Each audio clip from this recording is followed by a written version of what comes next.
1/2 into 1/2 കുറയ്ക്കണം 1/4 into 1/4 divided by 1/2 plus 1/4 വില എത്ര?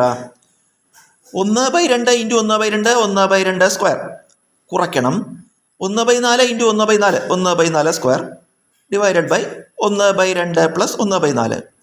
ഇവിടെ അംശം അതായത് numerator 1/2 square minus 1/4 square A square minus B square എന്ന രൂപത്തിലാണ്. ഈ ഐഡൻറ്റിറ്റി എന്താണ്? A plus B into A minus B. അതുപോലെ നമുക്ക് 1/2 സ്ക്വയർ മൈനസ് 1/4 സ്ക്വയറിന് എങ്ങനെ എഴുതാം? 1/2 plus 1/4 into 1/2 minus 1/4 divided by denominator തന്നെ എഴുതി 1/2 പ്ലസ് 1/4. ഇവിടെ ഈ 1/2 പ്ലസ് 1/4 അംശത്തിലും ഛേദത്തിലുണ്ട്. അത് നമുക്ക് വെട്ടിക്കളഞ്ഞാൽ ബാക്കി എന്താ വരുന്നത്? അംശത്തിൽ 1/2 മൈനസ് 1/4 1/2 എന്ന് പറഞ്ഞാൽ അര 1/4 പറഞ്ഞാൽ കാൽ. അരയിൽ നിന്ന് കാൽ കുറച്ച കാൽ, അതായത് 1/4 ഉത്തരം.